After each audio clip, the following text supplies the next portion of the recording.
Slurped it up, my G's, and I'm sorry that I don't always remember to do the slurp because I know some of you are waiting for it at the beginning of the video. My life has become a catchphrase. No, I'm just kidding. Anyway, this video is going to be a little analysis on Gunfinger, the popular new track from Chase and Status. I've never actually listened to the song the whole way through. I've just heard little clips on TikTok and stuff like that. And I've just seen that it's #1 in the Beatport charts. And I wanted to make a video today for you guys just to give my personal take on the track, production-wise, from a sound design, a composition, and a mixdown standpoint, in the hopes that it might enlighten some of you or give you some ideas on how to approach making music from your side of things by using techniques which clearly just will sound great and work. And I love Chase and Status. I've always been a big fan. From what I've heard from the clips of this track, it sounds like a banger. And yeah, again, just disclaimer, this is purely a video of me giving my take on what's kind of going on in the sound design, in the production. You know, I might say some things that are wrong that they didn't actually do, but this is just me hearing what's happening and then talking about what my ears are hearing in the track. All right, so I'm gonna like sort of pause it as we go through, so if you want to listen to the whole track uninterrupted, then feel free to do that somewhere else, but yeah, let's listen, and I'm going to sort of pause as we go along and just talk about what I hear and what I like.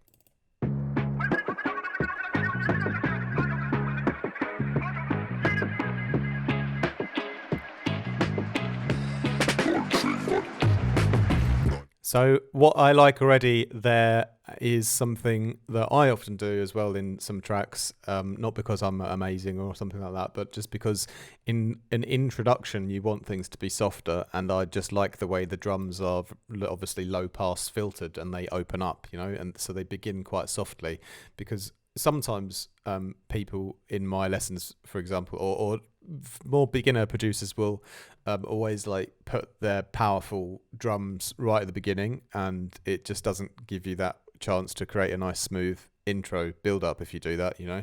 So the way that the drums are low pass filtered is lovely.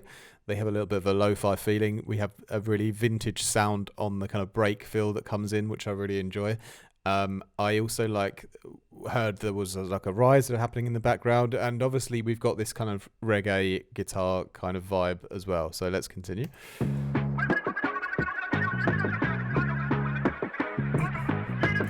And we've got these sort of classic Rasta vocal effects where it's not really audible what the actual words are, but you can just hear the tonality of the Rasta kind of voice with a nice amount of delay on it, and quite a lot of distortion as well, but not that kind of distortion where things are too loud. It's just that kind of like distortion flavor, but the sound is low in the mix, you know.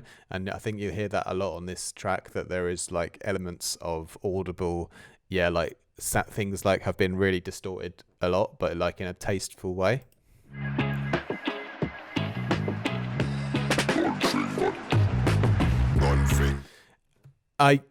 The obviously that low pitched vocal coming in.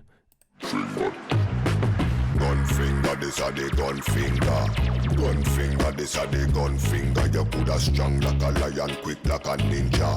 Fit you down your dance, bad man, no linger. Gunfinger. What I like about this intro, which you'll notice, is there's a lot of bass in it already. There's a lot of sub bass in it, and sometimes someone left a comment on my channel a while ago saying I like to save my sub bass for the drop or something.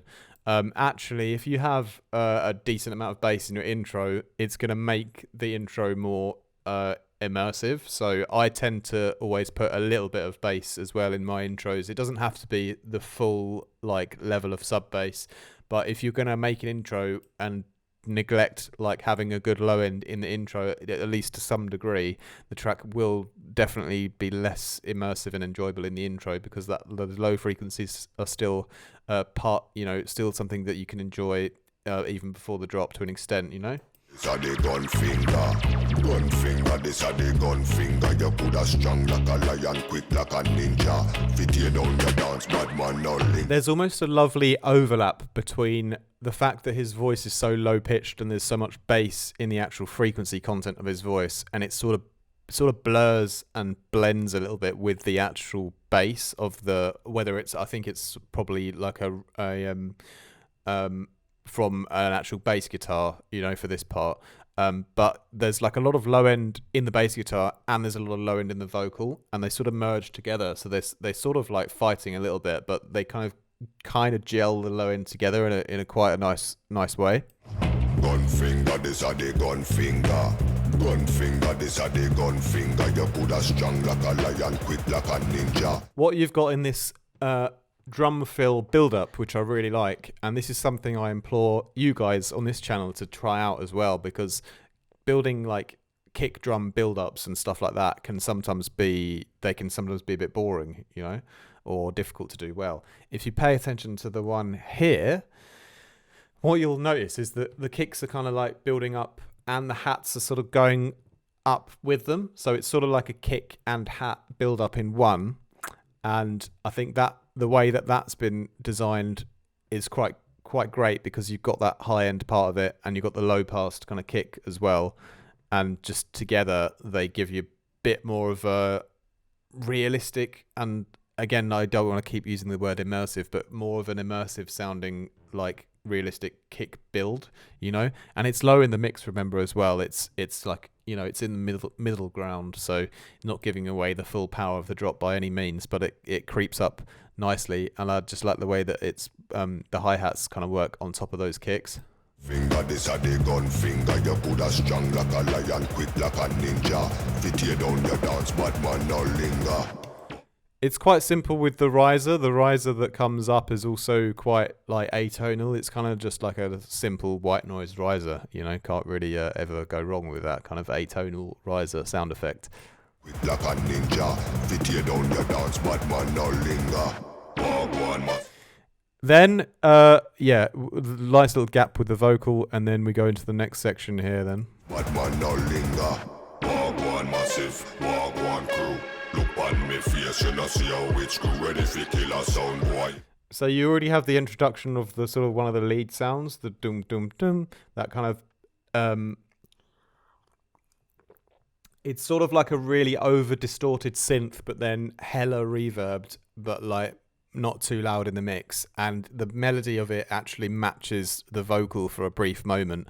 But then as the vocal like continues, you kind of expect that lead to follow along with it, but it doesn't. It stops, and that makes it less cheesy and less obvious. So it's cool that the lead was kind of following along with the vocal for a moment, and then it kind of stopped. I like that it was like not overused. Bad man no linger. Wagwan massive, wagwan crew. Look on me face, you know see how it's crew ready for kill a sound boy if him step on me shoe. Bumper ass glad bad man a pass through. We can already talk a little bit about the vocal if you want. Quite simply, the key to this vocal sounding so great in a production standpoint is it has not by any means had any low end removed from what I can hear. I mean, there might be a little bit of rumble like below 100 hertz or something, but they've left obviously a lot of the bass of the vocal in, and it's the bassiness of the actual real recording of the vocal that is so integral to the quality of this track. So if you're going to EQ out too much of the low end of your vocals, it's going to ruin the realistic sound of the vocal. And I like the way that it is so low end heavy, this vocal, and the way that the low end of the vocal then again sort of blends with the sub bass that's going to come in. That is what makes that fills out the whole low end spectrum so nicely. And again, what you need to also realize is that it's a super stereoed vocal. So even though it's low end heavy and it's got like a lot of width to it, you can bet that the main mono signal of the vocal is still very strong. So the vocal has been very effectively layered left and right, probably, most likely, with multiple takes, so that that the intonations of the sound of the vocalist are different realistically because of the different recordings that have been then panned left and panned right and processed independently and separately to each other to create an immersive stereo effect and vocal experience, which, as I mentioned before, still remains very powerful in the center as well as the sides. Ready fi kill a sound boy if him step on me shoe. Bummer ass clad bad man a pass through. When me shout gun finger, you know where you fi do. Put up your right hand and your left one, two, and then gun finger. This a the gun finger. You got a nice reverb on the vocal as well. It's easy to over reverb and lose the clarity of the mid. I'm always a fan of like not doing doing reverb sends, okay, but making that reverb layer separate to the main one, so keeping that pure clean vocal recording in like strong without reverb, and then adding your extra reverb content on top on a separate channel. That's how I like to do it. I don't know if that's how they've done it, but that's how I would achieve that quality of vocal mixing. Put up your right hand and your left one, two, and then gun finger, this a the gun finger. Gun finger, this a the gun finger. You put a strong like a lion, quick like a ninja. Fit you down your dance, bad man no linger. Gun finger, this a the gun finger. Gun finger, this a the gun finger. You put a strong like a lion, quick like a ninja. Fit you down your dance, bad man no linger. Oh, I like the way that bass kind of filtered up then. Obviously that bass is just dope and it's simple melody wise or like movement wise as well. It's the sound design of the low end of the bass, the way in which it has a wonderful blend between cleanliness in the sub bass sine wave part but also a little distorted edge to it, so it's that distortion character that's on the bass combined with the cleanliness of it underneath that makes it not only sound good but also be heard cleanly and clearly and have that powerful bass. So it's always the trade-off, it's always a balance to retain the cleanliness of the low end but add that distorted flavor to it, which is obviously done very, very nicely. Gun finger, this a the gun finger. You put a strong like a lion, quick like a ninja. Fit you down your dance, bad man no linger.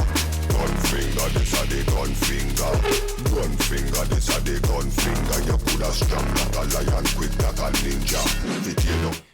Obviously, we can talk about the drums and stuff like that. They're kind of rolling very beautifully as the bass just sits under it all, and they've got a bit of a organic edge to them, but obviously the kick and the snare are cutting through well, and I don't need to critique the mix down of the drums. They're doing their job perfectly as well, but the bass underneath is really what's kind of like, I don't know, I feel like that the bass underneath is really what's just driving the song almost to an extent, in the low end and in the mix down, However, what I want to draw attention to is the storytelling of the track, which is all in the details in the background. So disregard the really nice bass with the distortion and the really nice drums with that organic rolling shuffle feeling to them, and then pay attention to how their story is told through the background details.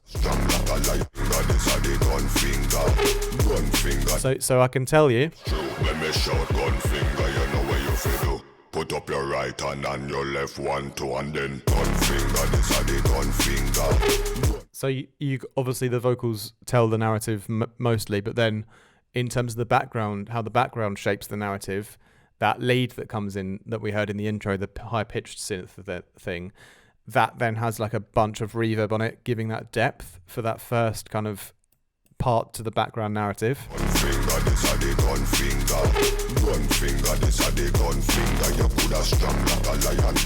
Then you've got the tense riser that's sort of upper semitone or slightly higher pitched that comes in the background. So that's sort of responsing from that first like lead reverb shot.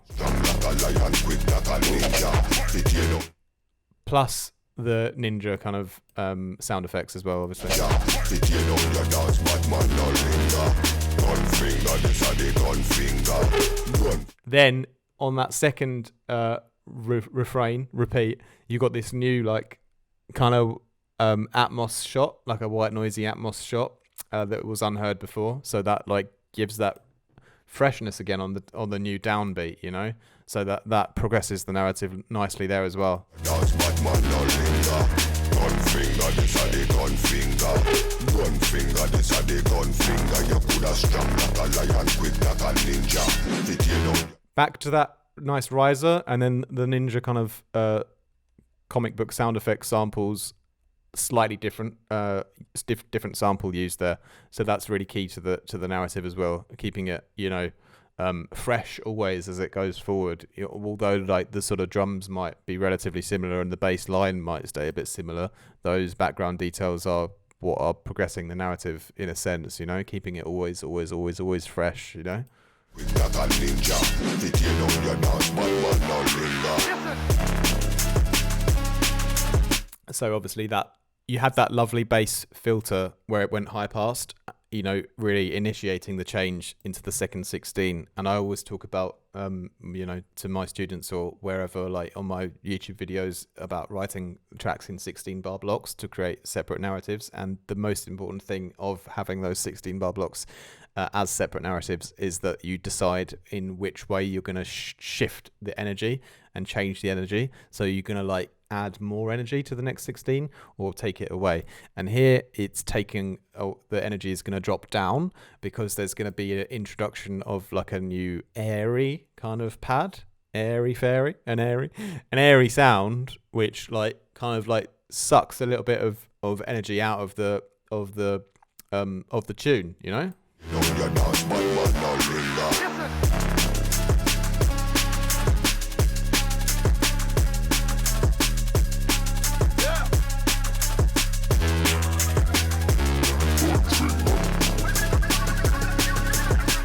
Obviously, we lost a bit of we lost some of the vocal as well. We've got some new sound effects and stuff, and we've got like some instrumentation as well. I couldn't tell you if it was a trumpet or a French horn or a tuba or a trombone. I don't really know, but just go on Spitfire Labs or Spitfire BBC, and you can get all of those sounds for free.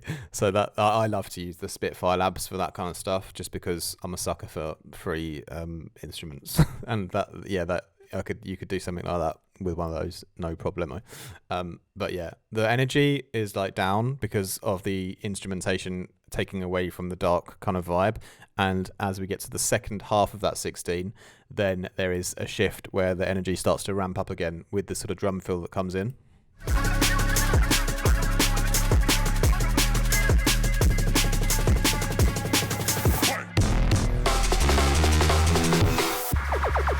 I really loved that drum fill there. That sounded really sick. It's got a really natural feeling on, whether that's in the original break sample or it's just had some extra processing applied to it, like a little bit of extra convolution and tape to give it a bit more of a natural sound. But that break fill was great. And I kind of was expecting another drop into the bass there, but obviously they cut out at 216 bars.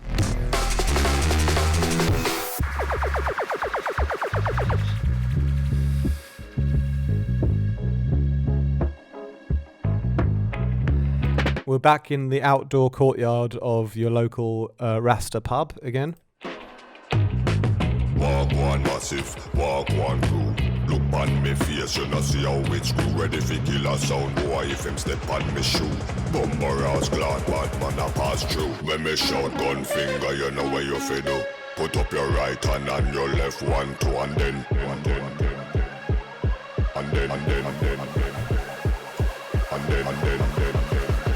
I like that's one way to switch up the build up for sure. I wasn't expecting that kind of effect with the and then being repeated.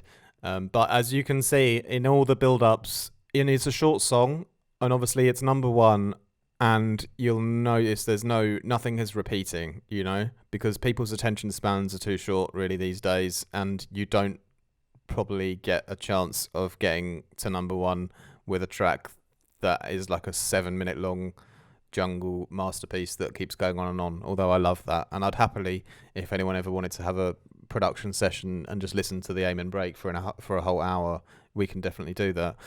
But in this regard, if you're like, you know, trying to captivate the audience of the population of planet Earth, then this is the way to do it, because those little details that keep things fresh, you know, keep you wanting more and more and more, and it always changes. It never goes back, and I like that. I like to do that in my compositions when I can as well.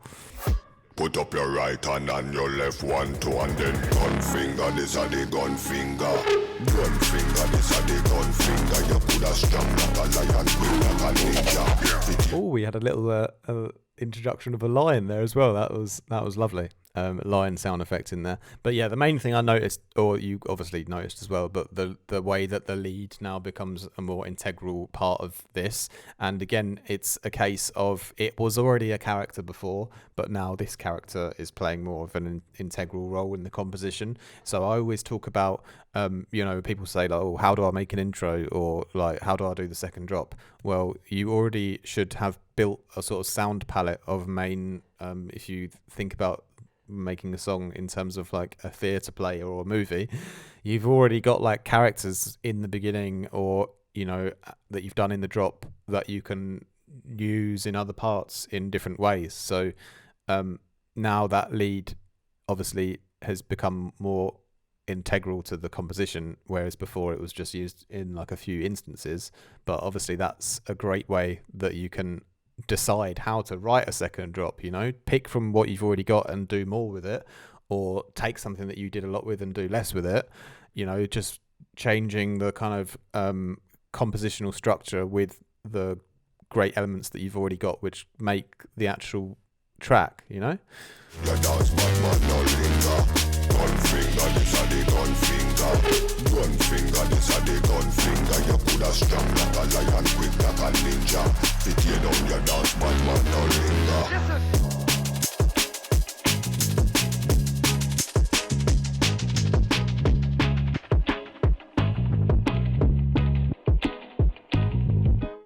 Even the last moments, it's very quickly coming to an end to keep the length of the track short. That's probably done on purpose to keep the track as short as possible, so that each second counts for more in context of the whole thing. But that last kind of half 16 is also new again, you know, because now you've got the drums just with the kind of reggae guitar, but then quickly the drums, they have to filter down to signify the end. So if you need to signify the end of your track quickly, then filter the drums down.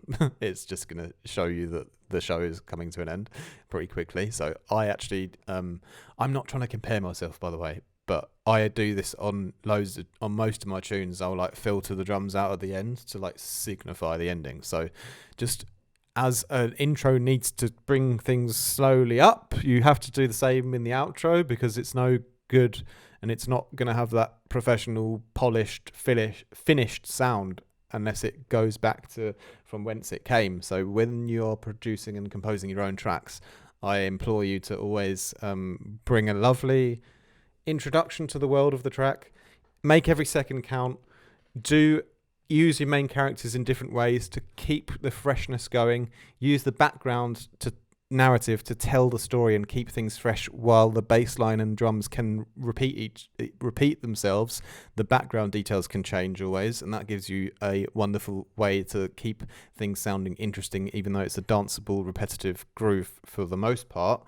And then make sure that you actually fade things out nicely so that it kind of has a professional ending. And that's my finished analysis on Gunfinger from Chase and Status. I hope you enjoyed that. If you would like to support me, then you can check out some of my other videos on my channel if you're new. If you are new as well, hit the like and subscribe. I've got a wonderful Patreon as well, with thousands of, well, not thousands, but probably maybe hundreds of extra hidden content and videos, presets. I've got a Discord as well. I've got preset packs on my website for Phase Plant, for Vital. I've got loads of those on there, all really, really great sounds. I do one-on-one coaching as well. You can book in directly on my website for one-on-one lessons. Loads of packages available there, discounts if you want to level up your production skills with me. I do mastering as well. You can always check out my mastering rates by just emailing me and send me the demos as well, so I can make sure that the mix is good enough before I do the actual mastering. And check out my record label as well, Artificial Music. We've already released over 20 tracks, I believe, and there's many more tracks coming out this year from myself and other drum and bass producers, which are putting their own unique take and twist on drum and bass, and there's a lot of exciting stuff going on there. Anyway, thank you for watching. Big shout out to Chase and Status and Irah for this wonderful tune. Really enjoy it. I'm gonna smash it at the gym at some point. Anyway, I'll catch up with you guys soon. See you soon, and take care.